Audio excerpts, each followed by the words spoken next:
시청자 여러분 안녕하십니까? 제21대 국회의원 선거 송파구 갑 후보자 토론회 진행을 맡게 된 박명호입니다.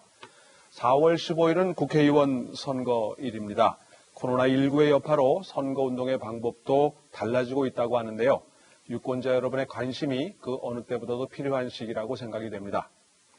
오늘 토론회는 두 분의 후보자를 모시고 공약과 정책을 들어보아 이들의 검증할 수 있는 시간을 마련했습니다. 이 토론회가 모쪼록 여러분의 신중의 선택에 도움이 되었으면 합니다. 후보자들의 좌석과 발언 순서는 사전 추첨을 통해 미리 결정되었음을 알려드립니다. 그럼 송파구 갑 후보자 토론회를 시작하겠습니다. 기호 1번 더불어민주당 조재희 후보자입니다. 예, 안녕하십니까. 송파갑 더불어민주당 국회의원 후보 조재희입니다. 기호 2번 미래통합당 김웅 후보자입니다. 존경하는 송파 주민 여러분 안녕하십니까.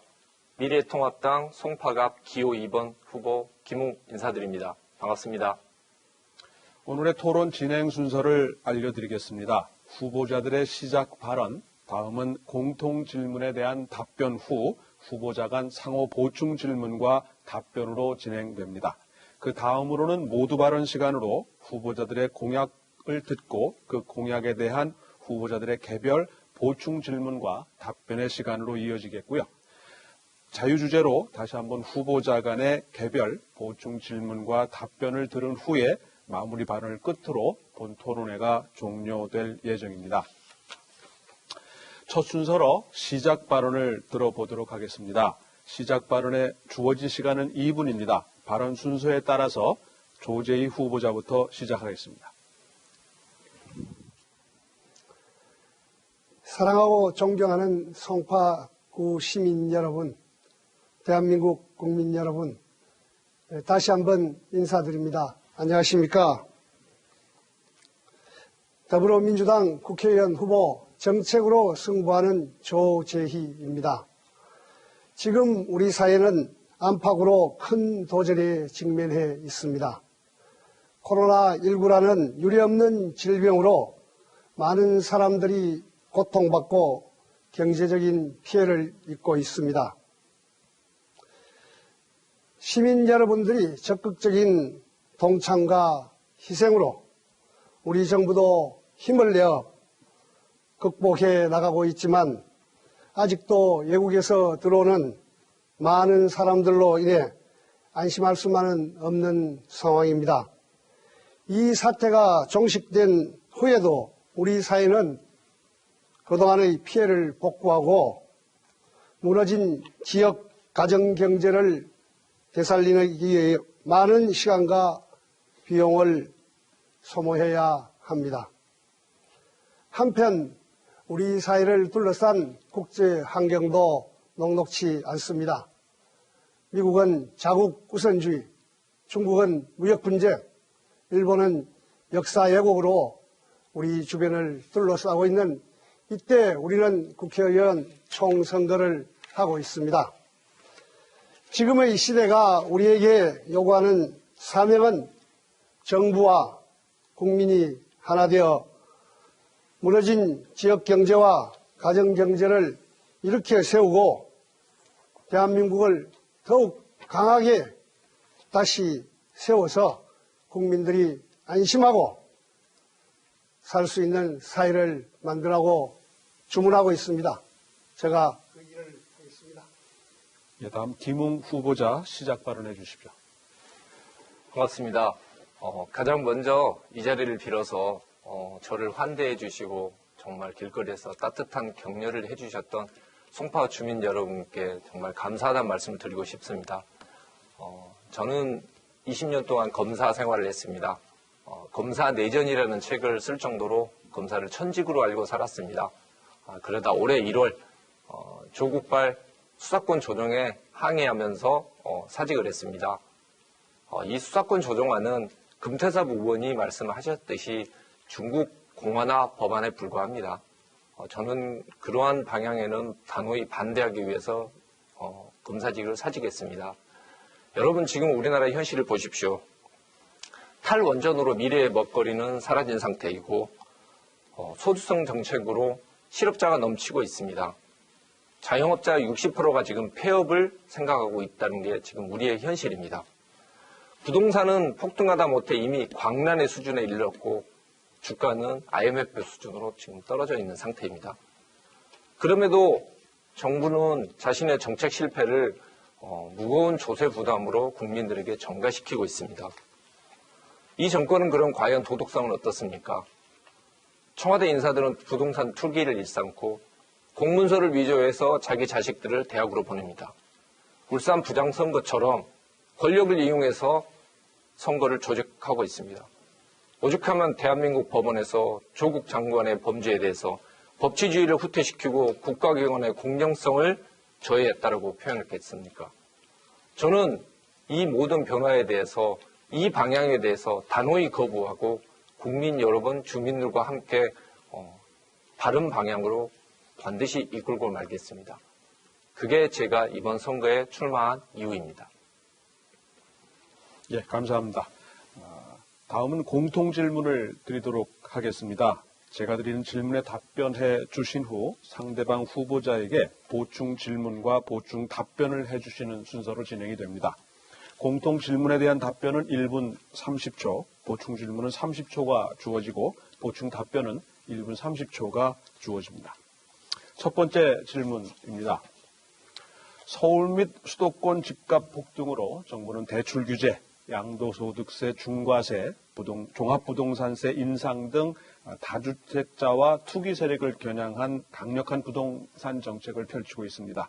하지만 그 실질적 효과가 있느냐에 대한 여부는 아직도 논란이 계속되고 있는 상황입니다. 이에 서민과 실수요자를 위한 부동산 시장 안정화 대책에 대한 두 분의 말씀을 듣고자 합니다.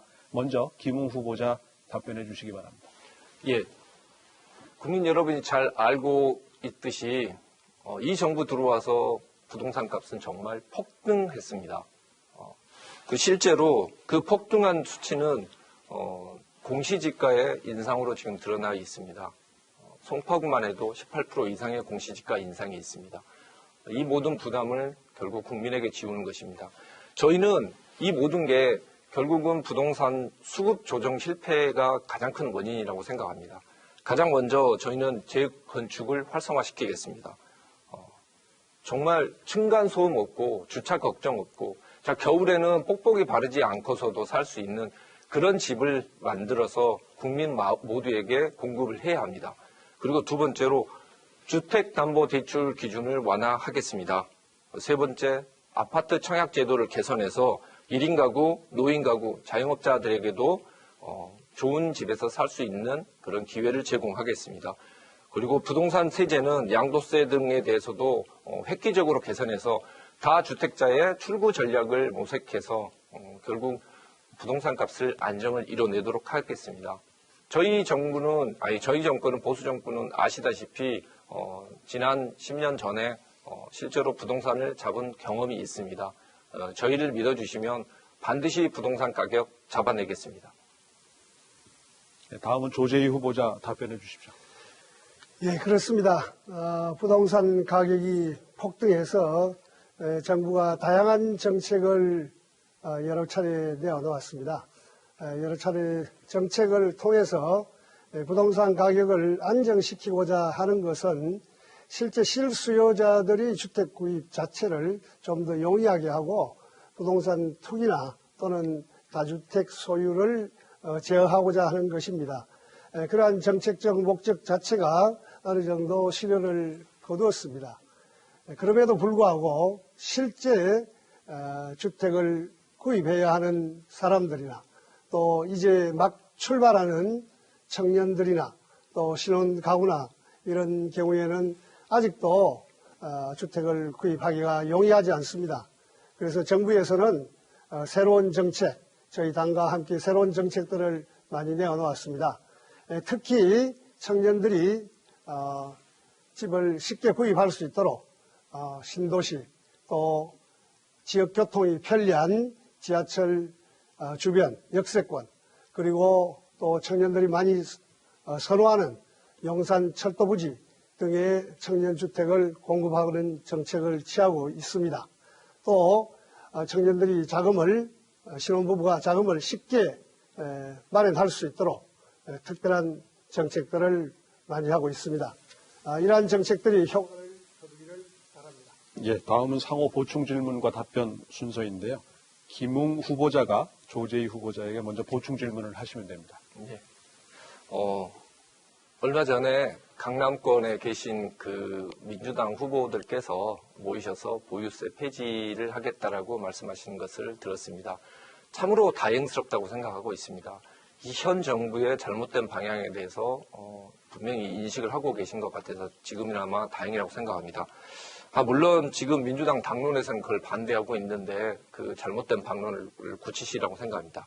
그럼 보유세 폐지를 하시는데 보유세 중에 어떤 부분을 폐지를 하시겠다고 하는 것인지 좀 궁금합니다.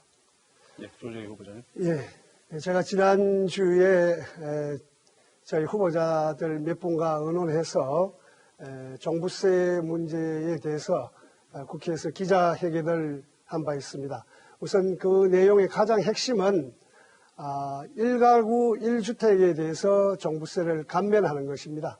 또 장기적으로는 장기 보유를 한 사람, 예를 들어서 15년 이상 보유를 한 경우에는 장기적으로 종부세를 폐지해 주는, 전면적으로 감면해 주는 그런 정책입니다.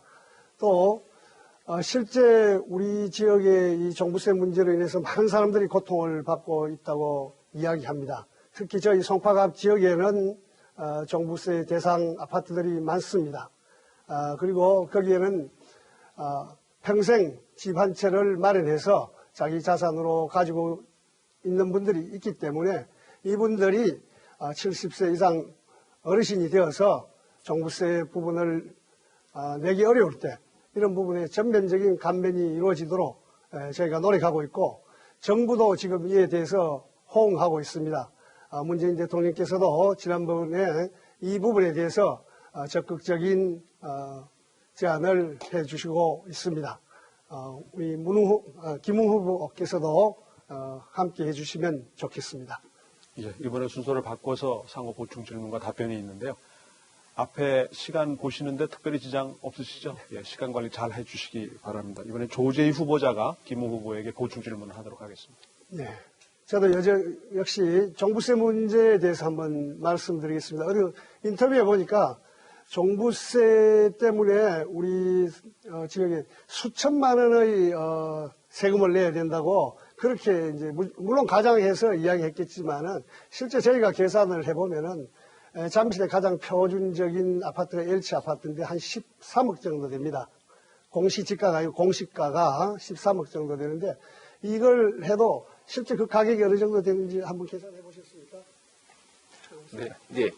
종부세는 일단 그 고시되고 있는 공시 가격에 거기에 공제 금액 보통 지금 6억에서 뭐 12억까지 오가는 공제 금액을 뺀 금액에 대해서 공정시장 가액 비율 지금 90% 정도 생각하고 있습니다. 지금 근데 그걸 지금 100%까지 가겠다고 하고 있는 것이죠. 그걸 곱하고 그다음에 지금 세율을 지금 곱하는 그런 형태로 돼 있습니다.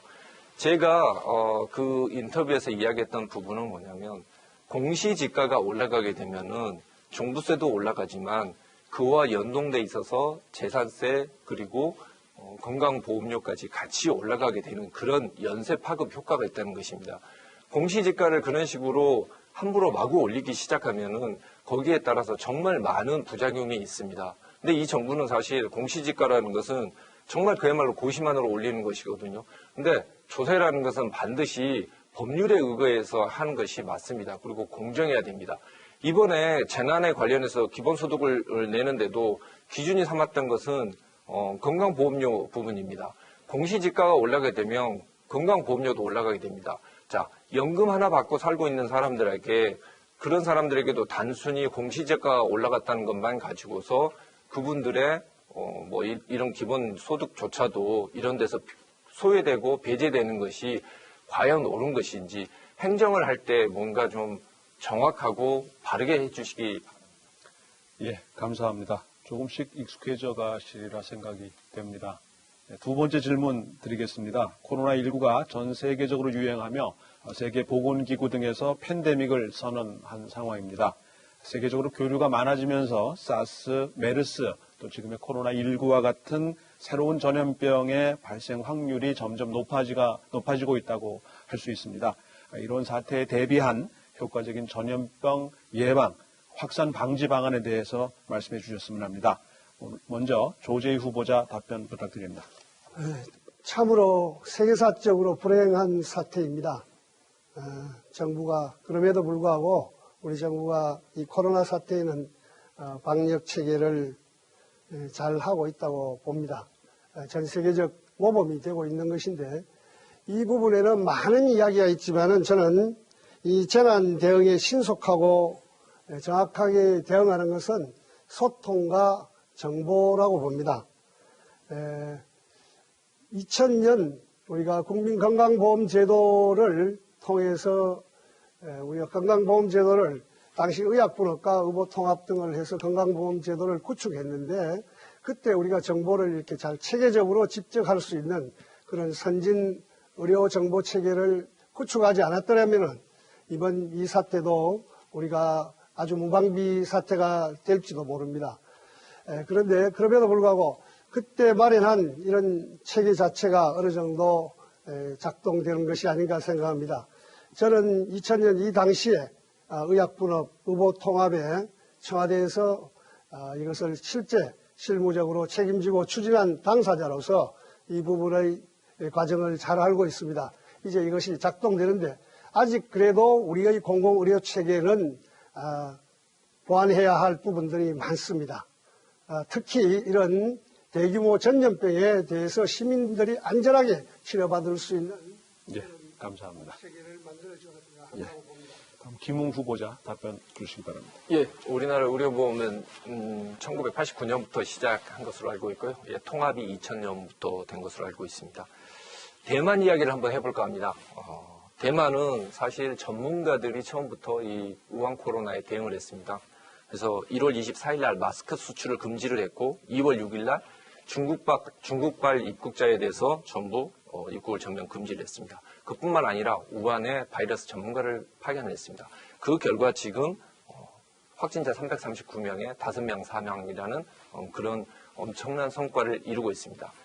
우리나라는 이 대만의 사례를 좀 따라야 됩니다. 제가 지금 생각하고 있는 그런 개선 방향은 이것입니다. 일단 보건복지부에 2차관 체제로 구축을 해서 질병과 보건 분야의 차관을 한 명을 둬야 됩니다. 그 두 번째로 질본을 청 수준으로 일단 올려서 이쪽에서 전담해서 이런 질병 관리를 하도록 만들어야 됩니다.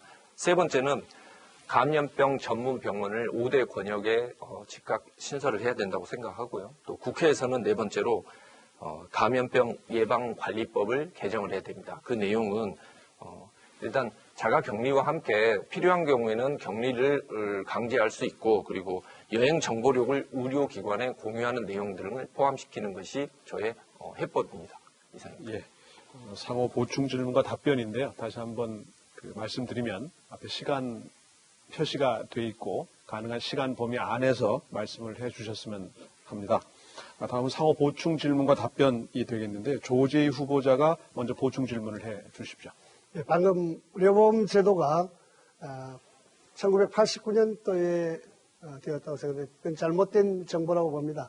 우리나라 의료보험 제도는 63년도에 법이 만들어져서 시행되지 않다가 77년도에 비로소 공무원, 군인, 교사 등 특수직만 시행되었다가 그 이후에 2000년도에 전 국민이 확대 실시된 것입니다. 그래서 좀 그거는 수정해서 한번 생각해 보시고 그 제도에 대해서 잘 알고 계십니까? 감사합니다. 답변 부탁드립니다. 일단 통합이 2000년에 된 것이라고 생각을 하고 있고요. 89년도에 의료보험이 확대된 부분에 대해서는 조재희 후보님도 직접 확인을 한번 해보셨으면 좋겠습니다. 그리고 저는 지금 의료보험 부분이 지금 우리나라에 있었을 때 물론 정말 다른 나라에 비해서 엄청나게 지금 발달되어 있지만은 사실 이번 우한 코로나 부분은 다른 부분보다 사실 의료인들의 정말 엄청난 헌신과 그분들의 희생으로 가지고 이런 성과를 얻어냈다고 생각을 합니다.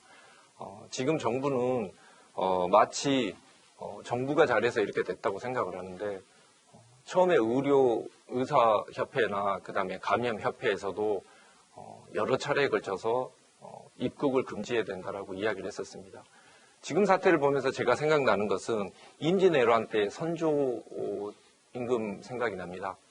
전쟁을 미리 충분히 막을 수 있었음에도 불구하고 그걸 막지 못하고 의병이 활약을 해서 전쟁을 이겨낸 이후에 자신이 이 전쟁에서 최고 공로자라고 이야기하는 거하고 과연 무엇이 다른지 참으로 한탄스럽습니다.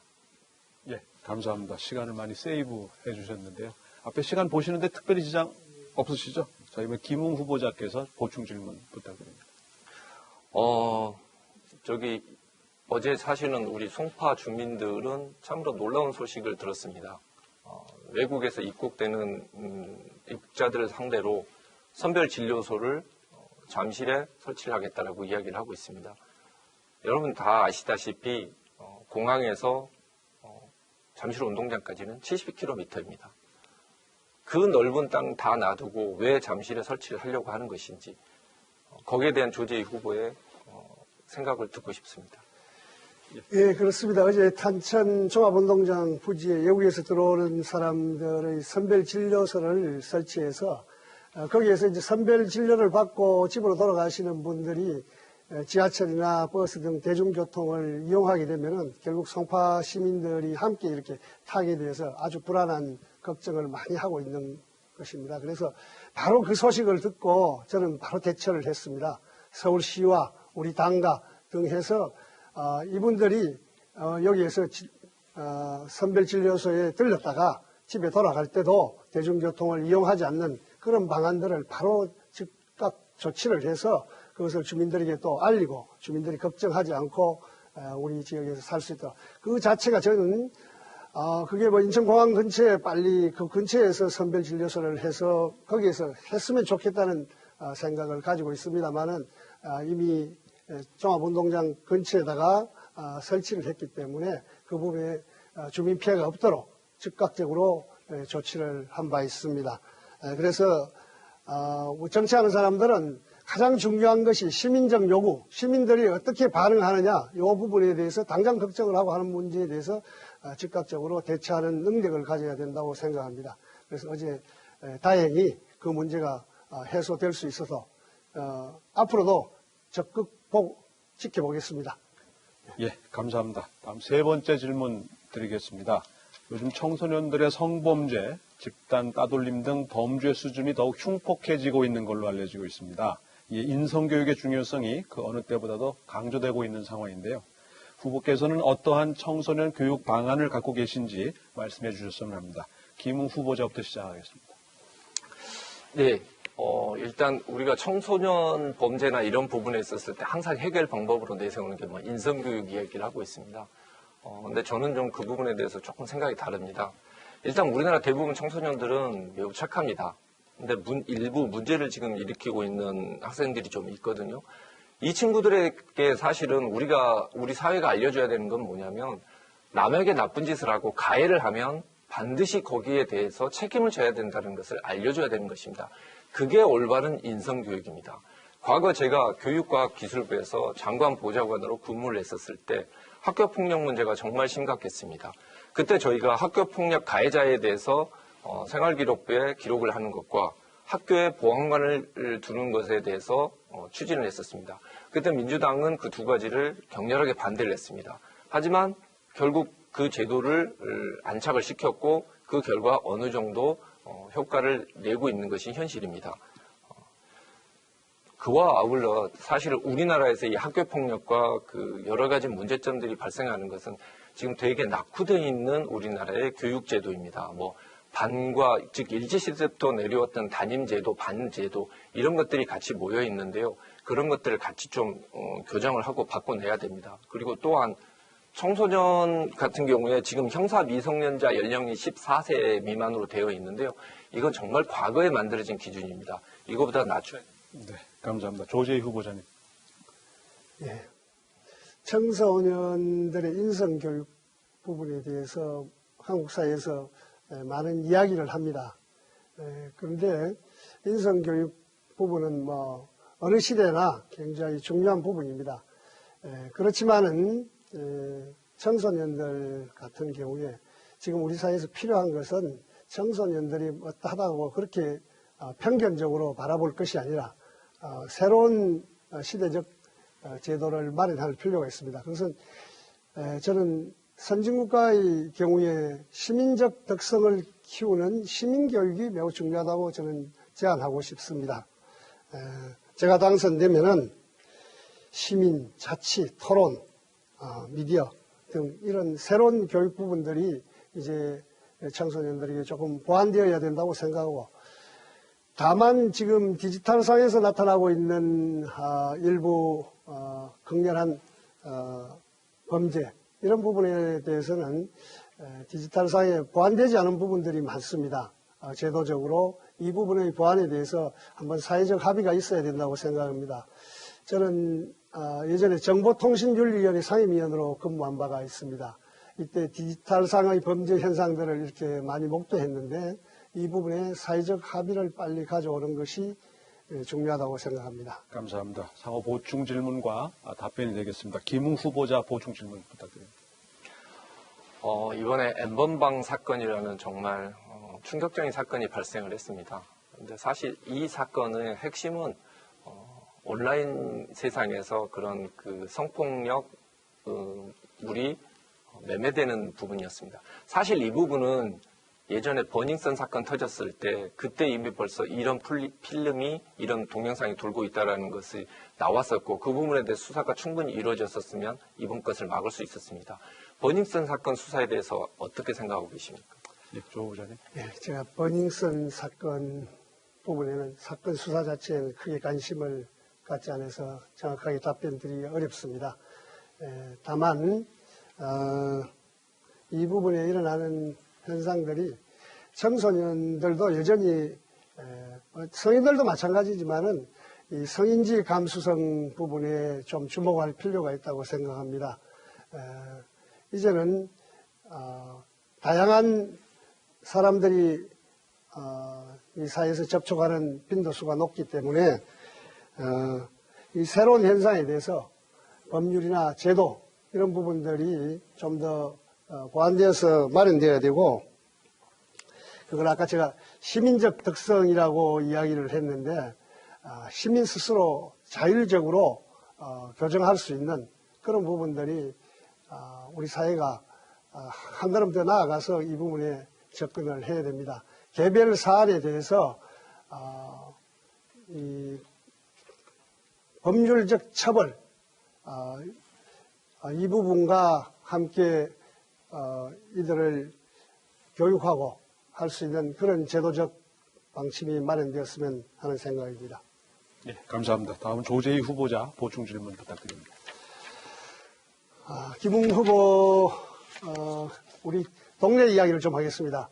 우리 동네 파크리오 아파트에는 초등학교가 2개 있고 중학교가 없습니다. 고등학교 하나 있고, 그래서 학생들을 교육당국은 분산 배치하려고 합니다.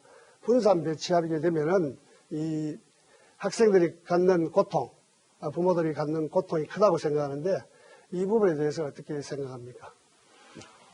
지금 교육청 같은 경우에 지금 분산 배치보다는 지금 잠실중학교 쪽으로 지금 다 보내고 있어서 잠실중학교 과중이 좀 심합니다.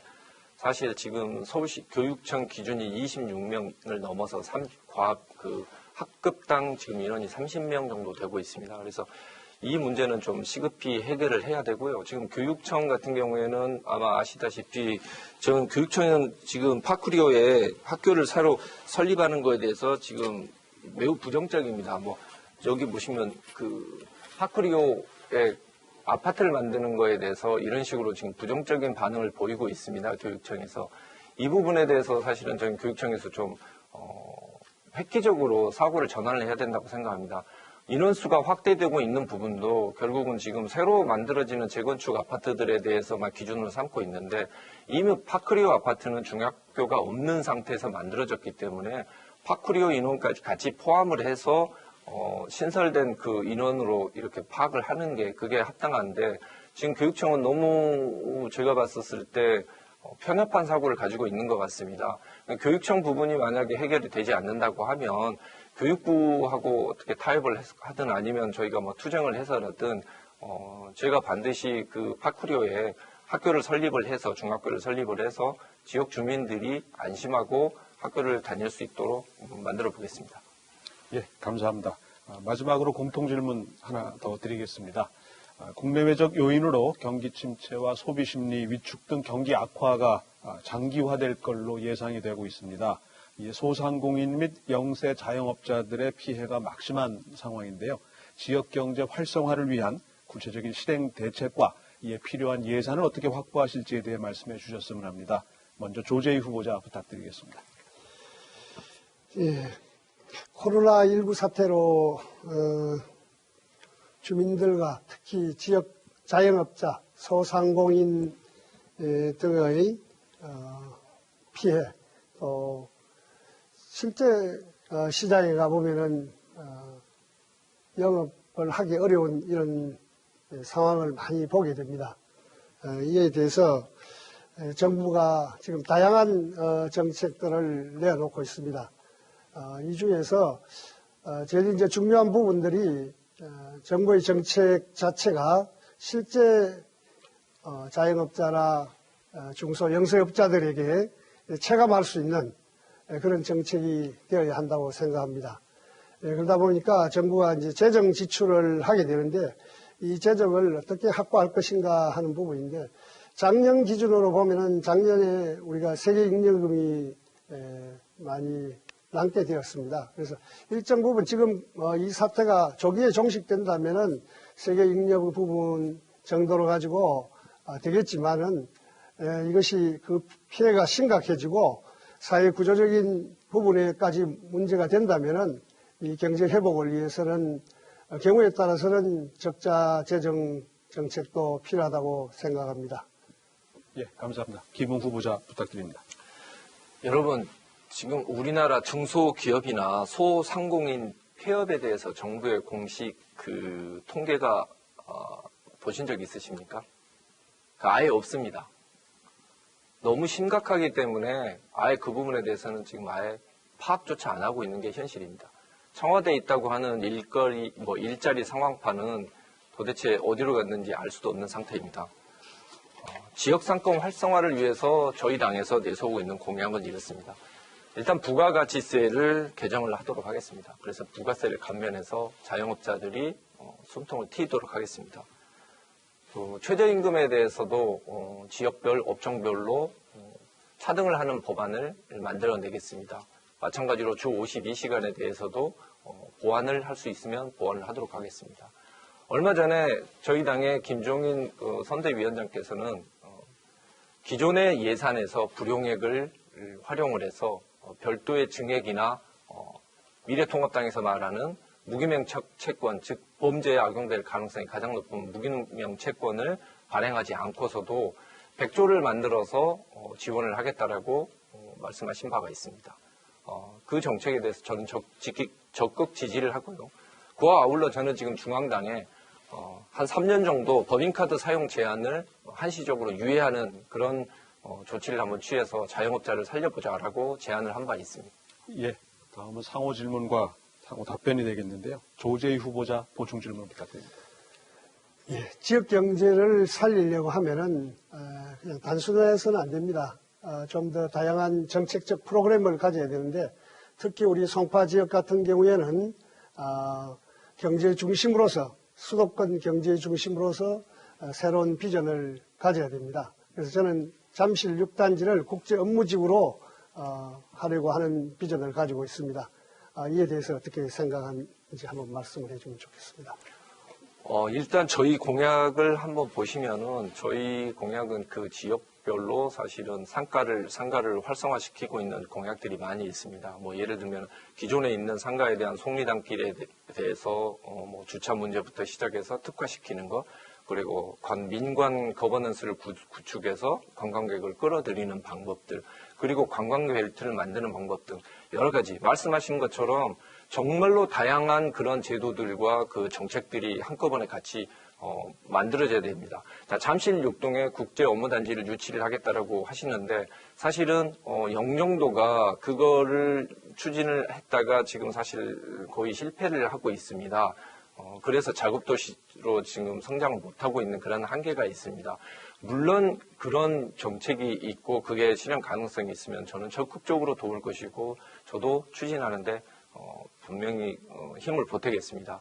하지만 국제 업무단지 하나를 지금 추진하겠다라고 하고 있는데 영종도도 실패한 것을 지금 여기 가져와서 추진을 하겠다라고 하는 게 과연 현실성이 있는지도 좀 의문이고요. 그거 하나만 가지고서 뭐 풍납동이니 방이동까지 같이 이게 경기가 활성화될 수 있을 것인지 저는 그 부분에 대해서 상당히 의구심이 듭니다. 오히려 그러한 부분보다는 오히려 박원순 시장에게 가서 가락동 농수산물 시장에 임대료 좀 내려달라고 말씀을 한번 해주십시오. 그게 정말로 자영업자를 살리는 길입니다. 예, 김웅 후보자 보충 질문 부탁드립니다. 저는 이제 모르겠습니다. 법을 전공을 해서 그랬는지 모르겠는데 지금 민주당에서 나왔던 안 중에서 제가 가장 두려워하는 안이 뭐냐면, 이번에 재난 기본소득과 이런 것들을 재원을 만들어내기 위해서 무기명 채권을 발행해야겠다라고 이야기를 하고 있는데, 이거는 정말로 과거에 범죄로 인한 수익을 정말 자금 세탁을 하고 그 다음에 상속세를 탄류하는 방법으로 사용됐습니다. 조재호 후보자님. 재난 부분에 대해서 지금 긴급 재난에 대해서 생계 지원금을 지원하는 겁니다. 아까 용어 자체가 소득이라고 했는데 전 국민을 대상으로 하는 것이 아니고 아주 긴급하게 필요한 사람들에게 재난에 대처해서 생계를 지원하고자 하는 것을 말씀드리고요. 제가 아까 국제 업무단지 부분에 대해서 조금만 보충하고 답변을 드리도록 하겠습니다. 무기명 채권에 대해서 걱정 안 하셔도 괜찮습니다. 그 부분에 대해서는 이 정부가 아까 제가 말했던 세계잉여금과 정부 재정 부분을 우선하고 다른 부분에 대한 정책적 대안으로 제안된 것이지 그것이 확정된 것은 아니기 때문에 걱정 안 하셔도 괜찮다고 말씀을 드리겠습니다. 오히려 저는 우리가 경제를 활성화시킬 수 있는 정책 자체를 많이 제안해야 된다고 생각합니다. 특히 송파 지역에 제가 그 국제 업무 단지를 하는 것은 여기뿐만 아니라 이 인근에 있는 남양주라든지 이런 지역의 모든 인구들을 포괄하고자 하는 정책적 발상입니다. 네, 감사합니다. 이제 절반을 좀 넘어서서요. 이제 공약 발표와 후보자별 개별 질문과 보통 등이 있습니다. 지금 여러분께서는 송파구 선거방송 토론위원회가 주관하는 후보자 토론회를 시청하고 계십니다. 이번 순서는 후보자의 공약 발표를 들어보는 시간입니다. 공약 발표 후에 그 공약에 대한 질문과 답변을 서로 주고받게 됩니다. 공약 발표에는 2분이 주어지고 이어서 질문과 답변, 보충 질문과 보충 답변의 순서로 진행이 됩니다. 질문은 30초, 답변은 1분 30초입니다. 중반이 좀 넘어섰고 이제 종반으로 향하는 상황이고 앞서 보신 바와 같이 시간 관리를 잘 해주셨기 때문에 끝까지 함께 해주시리라 생각이 됩니다. 먼저 김웅 후보자의 공약부터 듣겠습니다. 네. 저의 정책은 3대가 살기 좋은 송파로 체인지업 하자는 겁니다. 일단 가장 먼저 아파트 재건축 리모델링을 적극적으로 추진하도록 하겠습니다. 여러분, 우리 송파에 사시는 분들은 대부분 30년, 20년씩 이렇게 살아오셨습니다.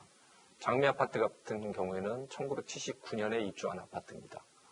이 아파트들은 아직 지금 보면 주차 문제도 심각하고 아침이면 주차 때문에 그리고 저녁에는 층간소음 때문에 주민들이 서로 얼굴을 붉히는 그런 상황입니다. 누구나 행복한 집에서 살고 싶은 꿈, 그리고 그걸 통해서 수요를 늘려서 부동산 정책의 수급을 원활히 만드는 것, 부동산 재건축 활성화로 이루어질 수 있다고 생각합니다. 두 번째로 지금 국민들은 정말 이 미치광이 과세에 정말 거의 환장할 지경입니다. 이 과세 정말 국가가 결정하면 국민은 무조건 따르라고 하는 이 과세에 대해서 저는 단호히 그리고 분연코 일어나서 거부를 하고 그 부분에 대해서는 다투도록 하겠습니다. 보유세 그리고 공시지가 인상 이런 부분에 대해서도 하나하나 따지도록 하겠습니다. 세 번째, 송파를 한 단계 더 업그레이드 시키기 위해서 한국예술종합학교를 유치하도록 하겠습니다. 그래서 오륜동에 있는 습지도 보호하고 명실상부하게 송파를 예술, 문화, 체육의 도시로 성장시키도록 하겠습니다. 네 번째로 풍납동 사업을 적극적으로 지원하도록 하겠습니다. 지금 풍납동은 문화재 지구로 지정이 되어서 많은 부분에 대해서 불합리한 그런 행정적인 불이익을 주민들이 다 겪고 있습니다. 그 부분에 대한 해결책을 저희가 찾겠습니다. 나머지 공약은 저희 공약집을 참조해 주시기 바라겠습니다. 조재희 후보자께서 김우 후보자께 질문을 하시는 순서입니다. 그 공약 중에 제가 예비 홍보문을 보냈더니만 몇 가지는 그대로 좀 뺏겨 썼던데 혹시 그 뭐 기획사에서 뺏긴 겁니까? 아니면 직접 보고 그대로 한 것입니까? 일단 뵙겠다라는 표현은 제가 봤을 때 조금 부적절한 것 같습니다. 일단 이 송파에 있었을 때 송파 주민들의 민원은 거의 일반적으로 공통되어 있습니다. 그리고 조재희 후보께서는 사실은 계속 송파 경리에서 출마를 하시다가 한 2년 전에 갑으로 오셨지 않습니까? 제가 지금 있는 우리 선거 대책위원회 같은 경우에는 진짜 정말 십수년간 송파 갑을 지켜왔던 것입니다. 그분들이 다 머리를 맞대고서 그리고 만들어낸 것입니다. 그 내용을 보시면 알겠지만은 정말 주민들이 세세히 느끼고 있는 부분들, 지역에서 느끼고 있는 불안들을 다 저희가 발로 뛰어서 모은 것입니다. 그게 조금 일치하는 게 있다라고 하면은 그럼 과연 우리가 자 보유세 문제 해결하겠습니다. 보유세 문제에 대해서 저희 당에서 그렇게 주장한 거에 대해서 강남구에 있는 의원들께서 나오셔서 그 부분들에 대해서 그대로 이야기하신 거 그걸 베꼈습니다라고 저희가 왜 베끼셨어요라고 이야기를 하시면은 그 인정하시겠습니까? 그것도 그 강남구에 있는 민주당 후보들이 그게 그 방향이 옳다고 생각하기 때문에 그리고 주민들의 목소리를 듣고서 그런 의견을 내고 그런 공약을 낸 것이듯이 그런 상대방 공약에 대해서 베꼈다라고 이야기를 하시는 것은 조금 지나치신 것 같습니다. 네, 보충 질문 부탁드립니다. 다행입니다. 뺏기지 않고 또 서로 의견이 서로 일치한다고 하니까 좋은 송파를 만드는데 생각이 같이 일치할 수 있으면 서로 협력하고 하는 측면에서 아주 좋다고 생각합니다. 그 중에서도 올림픽 공원을 좀 업그레이드하거나 또 이런 아까 뭐 한국예술종합학교를 유치하거나 하는 이런 부분에는 서로 힘을 합칠 필요가 있다고 생각이 듭니다. 네, 맞습니다. 지금 저희가 지금 내놓은 공약들의 대부분 보면 사실은 지금 저희 송파구청장께서는 그 민주당 소속이십니다. 그래서 그리고 시의회 같은 경우에는 6명 정도 빼고 나머지는 전부 민주당 의원들로 지금 채워져 있습니다. 사실 이거는 초당파적인 그런 협력이 없어서는 이뤄내기 어려운 부분들이 꽤 많습니다. 저는 잘못된 부분에 대해서는 이 정부의 잘못된 방향에 대해서는 분명히 싸우겠지만 주민들을 위하고 그리고 보시다시피 서로 일치하는 부분들은 꽤 많습니다. 보유세 부분도 그렇고 지금 아까 말씀하신 선별진료소 부분에 대한 우려 같은 것도 다 같이 느끼시고 있기 때문에요. 그런 부분들에 대해서는 정말 같이 힘을 합쳐서 고쳐 나가야 된다고 생각하고 있습니다. 그래서 저희도 제가 여기 공천을 받자마자 사실은 구청장님을 또 찾아뵙고 제가 도울 수 있는 것은 모두 돕겠다라고 일단 말씀을 드렸습니다. 정말로 그 조재희 후보님도 마찬가지로 저희 지금 사실은 정부 여당의 힘이 정말 필요하지 않습니까? 한예종 유치 같은 그런 문제 그리고 올림픽 공원에 정말 새로 도약을 하는 부분 그런 부분들에 대해서는 정말 조재희 후보님이 정말 많이 좀 도와주시고 저도 충분히 돕도록 하겠습니다. 예, 감사합니다. 그럼 조재희 후보자 공약 발표해 주시기 바랍니다. 예, 저는 세 분의 대통령의 정책을 맡아서 일한 바가 있습니다. 김대중 대통령 때는 청와대 삶의 질 향상 기획단의 기조실장으로서 의약분업, 의료보험 통합, 또 국민연금, 기초생활보장제도 등 사회안전망을 구축하는 노력을 했고요. 노무현 대통령 정부에서는 국정과제를 총괄하는 비서관으로 일했습니다.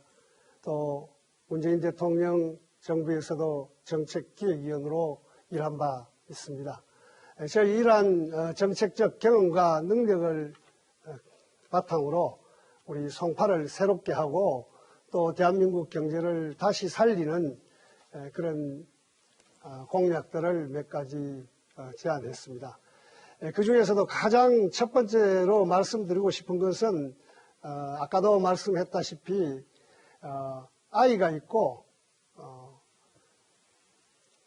주민이 있는데 학교가 없는 파크리오의 영중학교를 만드는 부분은 신속히 긴급히 해야 된다고 생각하고 주민들과 함께 발로 뛰고 있습니다. 이것이 저희 첫 번째 공약이라고 할 수 있습니다. 그 다음에 송파에는 장비아파트, 올림픽 선수촌, 기자촌 아파트, 또 송파동에 있는 오래된 아파트들이 많이 있습니다. 이 아파트들을 재건축하는 데 있어서 도시를 다시 우리가 30년 된 도시, 이것을 다시 재건한다는 마음으로 빠른 시간에 주민들의 편의를 증진하는 그런 재건축이 될 수 있도록 신속히 지원하겠습니다. 다른 정책은 공약을 참조해 주십시오. 예, 김우 후보자 질문 부탁드립니다. 예, 저는 이제 공약집 보면서 되게 좀 눈에 띄고 그리고 상당히 좋았다라고 느끼는 부분이 있었습니다. 조재희 후보님 것 중에 그 지역 활성화를 시키는 데 있었을 때 4차 산업 그 혁명 부분을 같이 그 결합을 시키겠다라고 이야기를 하시는데 참으로 중요한 포인트라고 생각을 합니다. 근데 이제 구체적인 내용들이 아직 잘 안 나와 있어서 구체적으로 그 내용이 뭔지 좀 궁금합니다. 네, 제가 그 4차 산업혁명 부분에 대해서 관심을 가지고 했었는데, 제가 지난 우리 민주정부 때 국가균형발전으로 핵심도시 이런 부분들을 건설하는데 중요한 책임을 맡고 일을 했습니다.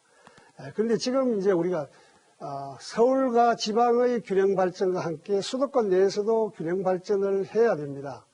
수도권 내에 균형발전을 하지 않으니까 어떤 현상이 생기냐면은, 지금 주택만 많이 이렇게 지어서 만들어 놓으니까, 예를 들어서 남양주, 진접, 그 다음에 구리, 또 우리가 말하는 하남, 미사, 경기도 광주, 이런 성남, 이 송파를 둘러싼 주변에 많은 인구, 200만 명의 한 인구들이 있는데 이들이 일자리가 없어서 굉장히 먼 거리 한 3시간, 4시간의 차를 타고 출근 거리를 다니게 됩니다. 그래서 우리 송파가 잠실을 중심으로 해서 여기가 경제 중심이 되어야 되겠다는 전략입니다. 경제 중심이 되고 여기에 경제 중심으로 4차 산업혁명에 대응하는 많은 기업을 배치하면은 이번에 우리 진단키트를 생산하는 시젠 같은 경우가 우리 동네에 있습니다. 이런 기업들이 많이 있습니다. 강소 기업들을 많이 유치하고 글로벌 기업을 유치하면은 인근의 지역들과 하나의 클러스터를 만들어서 우리가 경제를 발전할 수 있는 그런 전략들을 제가 공약으로 제안하고 있다고 말씀드리겠습니다. 예, 보충 질문 부탁드립니다. 예, 참 좋은 그 시잼 같은 그런 우수한 회사가 이렇게 있고 저희 알다시피 우한 형제들도 있고 저희 한미 약품도 있고 상당히 많은 부분이 들어와 있습니다. 근데 이제 그 약품 회사나 이런 것들은 이제 기존의 그 산업이라고 볼 수 있는 것이고요. 그 말씀하신 것 중에 이제 4차 산업혁명을 언급하시면서 그 4차 산업혁명 산업이 구체적으로 어떤 것이고 구체적으로 어떤 식으로 저희 지역에서 그걸 꼽힐 수 있는지 그 구체적인 좀 질문을 해답을 답변 부탁드립니다. 예, 이제 4차 산업이 우리 초기에는 4차 산업이 주로 AI나 이런 빅데이터나 이런 부분들을 4차 산업이라고 이야기했습니다만 지금은 상당히 단계가 진전되어서 우리 지역 같은 경우에 송파가 장점을 가지고 있는 것은 의료, 메디 또는 그다음에 요즘 푸드테크 이런 부분들이 장점이 있습니다. 그런 것들은 송파동이나 방이동에 지금 현재 주택으로 이렇게 되어 있고 9호선이 이렇게 지나가면서 교통환경과 이런 것들이 상당히 많이 갖춰져 있습니다. 이런 부분에 우리가 산업을 직접 하게 되면은 그 직접의 연쇄 효과들이 인근에 있는 법조단지에 있는 기업이나 판교에 있는 기업이나 이런 거와 연속될 수가 있는 지금 그런 정책적 구상을 가지고 있습니다. 그러면 송파가 하나의 코어가 되고 이 송파 지역의 코어로부터 다른 인근 산업으로 이렇게 발전할 수 있고 또 제가 지금 구상하고 있는 것은 이 코로나 이후에는 아마 이 일하는 방식들 일하는 방식들이 바뀔 것입니다. 지금 재택근무도 많이 하고 하는데 이런 부분들을 지원해 줄 수 있는 지역이 송파 같은 지역이 상당히 여건적으로 도로망이든지 지리적이든지 이런 위치를 가지고 있는 장점이 있습니다. 네, 그런 것들을 지금 제가 제안하고자 하는 겁니다. 예, 감사합니다. 이번 순서는 정해진 주제가 없습니다. 따라서 후보자 간에 자유롭게 질문과 답변을 주고받는 시간이 되겠습니다. 2번씩 질문과 답변을 해주시게 되는데요. 시간은 똑같습니다. 개별 질문과 보충 질문은 모두 30초 해당되고 두 질문에 대한 답변은 1분 30초가 되겠습니다. 조재희 후보자가 먼저 질문해 주십시오. 예.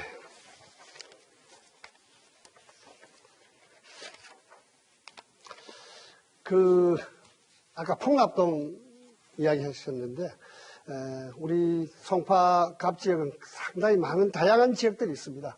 그 중에서도 지금 긴급, 재난에 대해서 생계지원금을 받아야 되는 분들이 많이 있는데, 특히 연금 소득을 받지 못하는 사람들이 많습니다.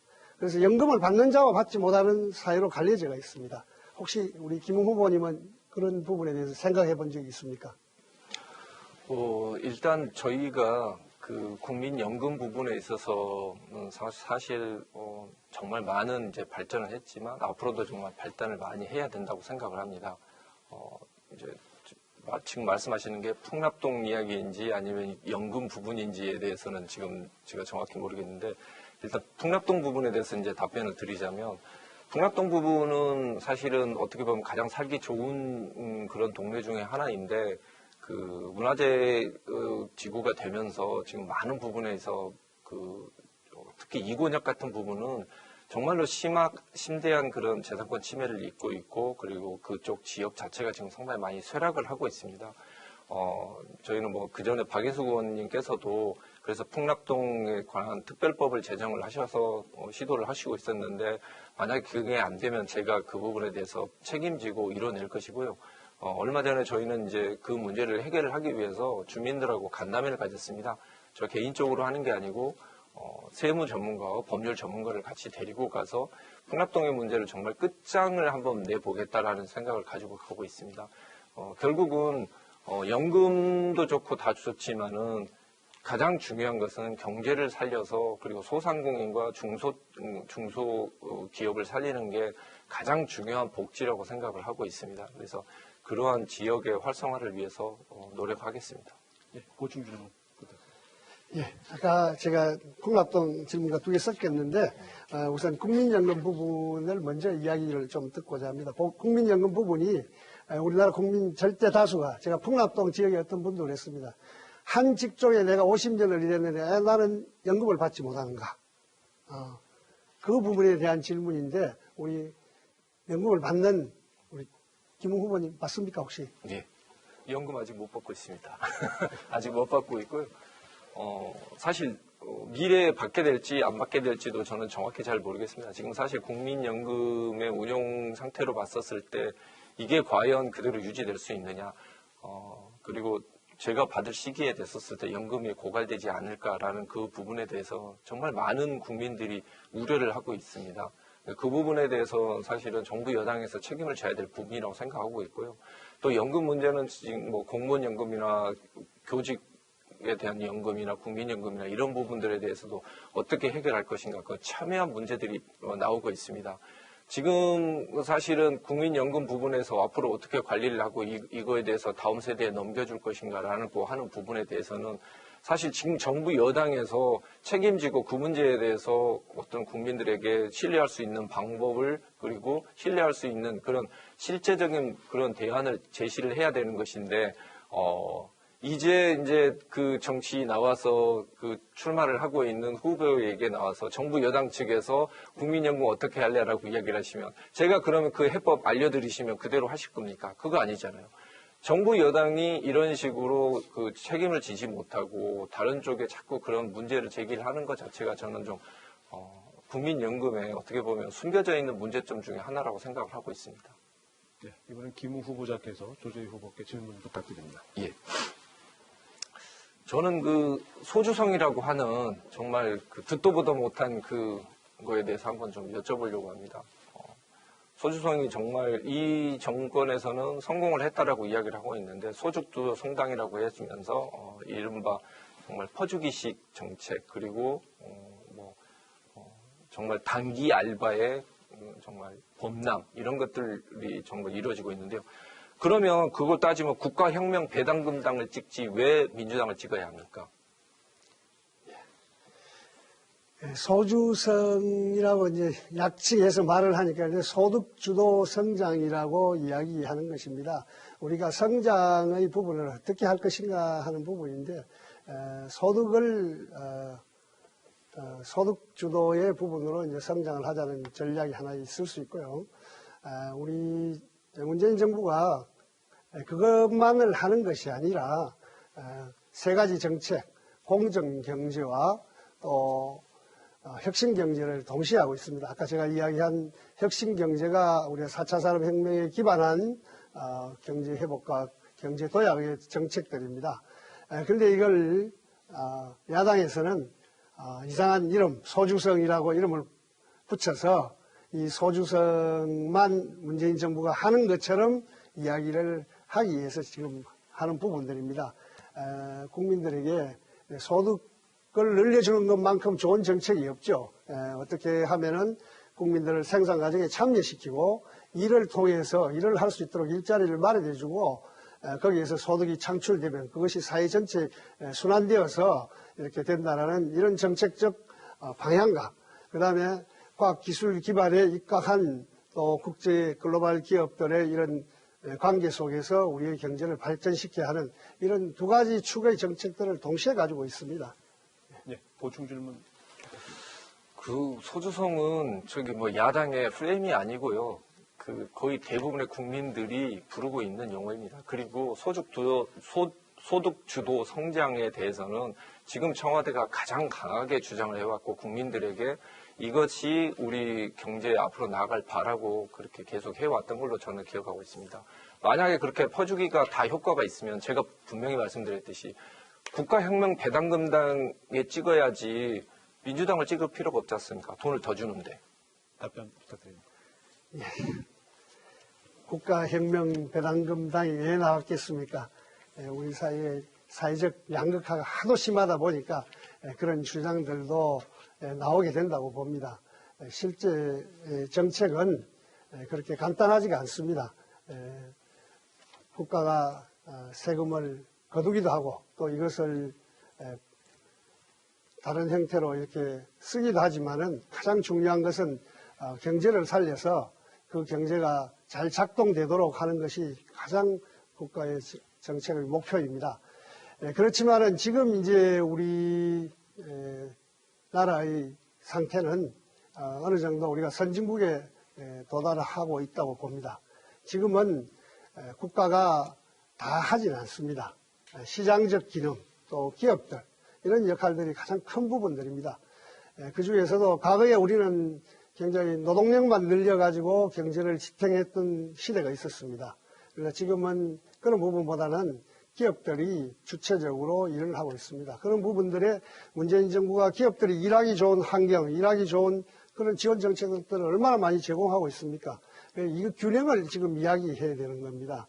그래서 소득 주도와 혁신 경제와 공정 경제가 이렇게 삼박자가 맞춰간다고 봐야 되는 것입니다.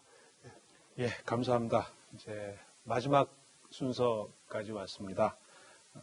지금까지 토론하시면서 미흡했거나 아쉬웠거나 부진했거나 꼭 하셔야 됐는데 못한 말씀이 있으시다면 마무리 발언을 통해서 오늘 토론을 정리했으면 합니다. 김웅 후보자부터 시작해 주시는데 시간은 2분씩 드리게 됩니다. 김웅 후보자 부탁드립니다. 예. 일단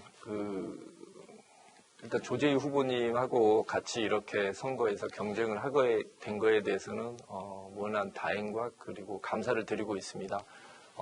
다른 후보들에 비해서 사실 우리 조재희 후보님은 정말 성실하시고 부지런하시고 그리고 정말 정책을 많이 발굴하신 분으로 알고 있습니다. 저는 그런 모습이 결국 많은 그 여당에 좀 더 많은 후보들이 그런 모습을 좀 보여주셨으면 좋겠고요. 사실 다른 곳에서 보시면 알겠지만 지금 야당 후보들은 선거운동이 상당히 힘든 상태입니다. 언론에서도 보면 매우 부정적으로 그리고 악의적으로 이렇게 나오고 있는 그런 상태인 것이고 직접적인 그런 물리적인 테러도 일어나고 있는 그런 상황입니다. 이런 상황에서 그래도 송파에서는 뭔가 밝고 그리고 바른 그런 그 선거 문화가 정착이 되고 있는 것 같아서 일단 송파 구민 앞에 저희도 조금 면이 서는 것 같습니다. 제가 이제 다시 한번 말씀드리고 싶은 것은 재건축 문제, 특히 올림픽 오륜 아파트 같은 그 오륜동에 있는 올림픽 아파트 같은 경우에는 최근에 갑자기 안전진단 부분에 대해서 가점을 50%로 늘리면서 그 안전 구조 부분에 대해서 그에 너무 안전진단에서 결국은 적합 판정이 나오면서 재건축이 어려워진 그런 문제가 있습니다.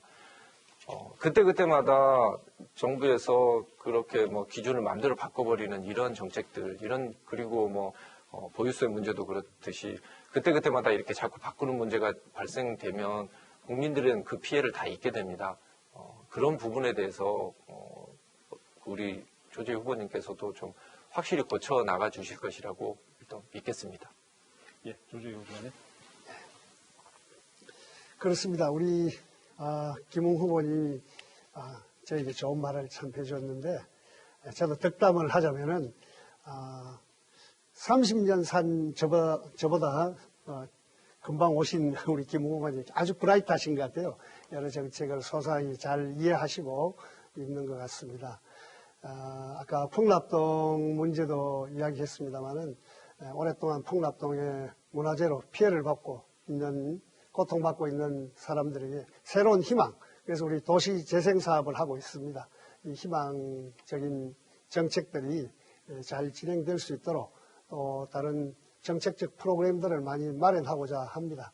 또 오륜아파트 재건축 부분이 지난번 안전진단 부분에 굉장히 많은 노력을 했습니다만은 그 기준 자체가 바뀌고 이래서 다른 지역들은 유사한 비슷한 시기에 다 지어진 아파트들은 일단 안전진단 정도는 쉽게 통과했는데 여기만 다른 기준을 정해가지고 진단 자체가 통과되지 않도록 한 것은 좀 불공정한 부분들이 있다고 봅니다.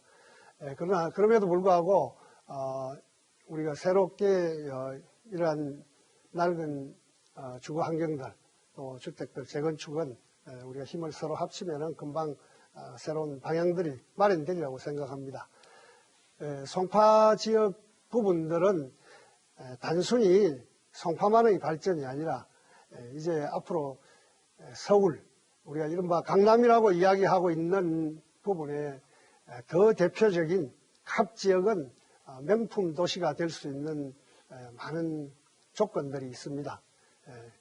이러한 세계에 내놓아도 떨어지지 않는 명품 도시를 만드는데 힘을 같이 해주면 좋겠습니다. 예, 감사합니다. 송파구 선관위, 송파구 선거방송 토론위원회가 준비한 후보자 토론 오늘 여기까지 되겠습니다. 준비된 시간이 유권자 여러분의 선택에 많은 도움이 되기를 바라며 이번 선거에도 유권자 여러분의 많은 참여를 기대합니다. 이번 토론회가 끝난 뒤 후보자 연설회가 준비되어 있습니다. 연설회도 많은 시청 부탁드리겠습니다. 함께 시청해 주신 여러분께 감사드립니다. 감사합니다.